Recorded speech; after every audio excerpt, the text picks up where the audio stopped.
So let's talk about stylizing because that's the best part, right? We got this information, we've got this content on our page. Our user can see what we want them to see, but it doesn't look good. So let's talk about how to make it look good. What we're going to do is we're now going to switch coding languages. I know you're learning two coding languages at the same time, but let me tell you, learning these hand in hand is going to make sense after you get a little bit used to them. And when you separate them out and you have HTML as one and CSS as another, and you know what they're used for, it actually isn't as overwhelming as you think, because then you can separate the two different versions out. HTML is like the structure. So I think this is really important because I think about like when a house is built. Okay, a house is built by putting down a concrete foundation. They put up the 2x4s, they got all the walls and the ceiling, they put everything up, they put all the electricity and the plumbing in the walls. They then go ahead and drywall them and put a little bit of base down for your flooring, right? That is the structure. That's the base. That's what you want to see, right? That's when we see the windows and the doors and all these things that create the structure of the house. That's your HTML. Your HTML is your structure of your house. It's what you see when you come in. But what makes it look pretty is the paint, the texturing, the flooring, the wallpaper, if you're one of those kind of people who wants to use wallpaper, right? That's what makes it look pretty before, of course, you then bring in all your accessories and your furniture. The countertops, the tile, all of these things, they're all styles. So when you talk about HTML, we're talking about that structure, the bare bones, like what's the content? What's this going to look like? And then when you want to add style, that's when you're adding the siding to the house. That's when you're painting the walls. That's when you're adding the hardwood floor or the carpet. That's where you're putting in what is it going to look like in the long run with this beautiful style applied to it, besides just the structure of it. So what we want to do is add that paint. We want to add the paint to this page. We've got our structure. It's time to make it look pretty. To do that, we're going to do that in the CSS. Now, to make the computer talk, like let's say I want hello world to be red, all right? I can specify that it is red. So I could just type the word red. Great. That does not say a lot to the computer. The computer is a robot, okay? It thinks only with what you tell it to do. So I have to tell it a couple different things. I have to tell it, I want the text color to be red. So instead of just red, I have to tell it that the color is red. In the world of CSS, you would think like we would do color equals red, but in the world of CSS, for the rules of syntax, we actually use what's called a colon. A colon is shift semicolon, which is next to your L key on your keyboard. So hold shift and press the colon. It's the two dots.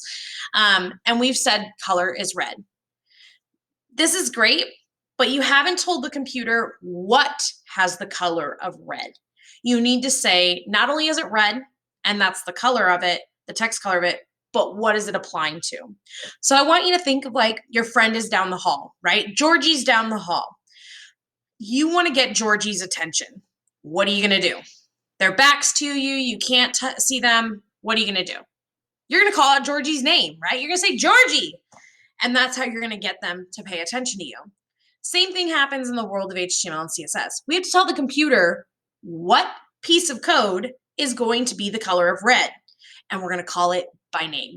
So we're going to say at the beginning of this that the H1 is going to be the color red.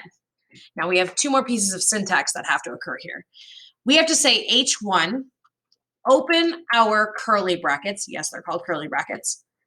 At the end of this, close your curly bracket. You're going to see red pops up. And what I think is also important is that there's going to be another piece that occurs at the end here, and that's going to be a semicolon. But don't put it in yet because I want to show you why it exists.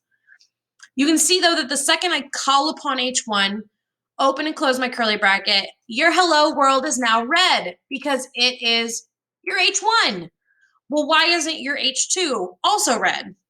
Because it's not called H1. So the computer is going to find H1, apply it, and make it red. Now, what if I want to make it the font Comic Sans MS? Okay.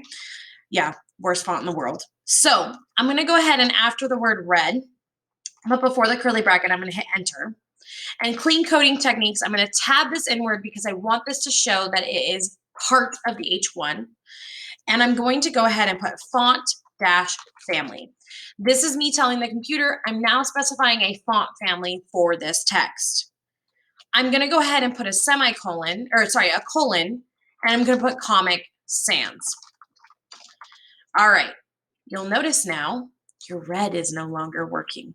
And the reason it's no longer working is because the way this is reading is it's saying color is equal to, colon being equal to, red font family Comic Sans MS. It's reading it all as one thing. We have to say, I want the H1 to be the color of red. I'm done with the color red, semicolon. Now I want to specify not only is it a color red, but it's also got a font family of Comic Sans. So by putting this semicolon here, you're separating what's called a property. This is a declaration. We're declaring that H1 looks this way. The first property of the H1 is that it's going to have the color of red. The second property of H1 is that it's going to have a font family of Comic Sans. Now, it's not working because this is still Times New Roman, and that's because Comic Sans is not actually the name of the font. It's Comic Sans MS. The second you put the MS at the end, you're going to see that Comic Sans appears.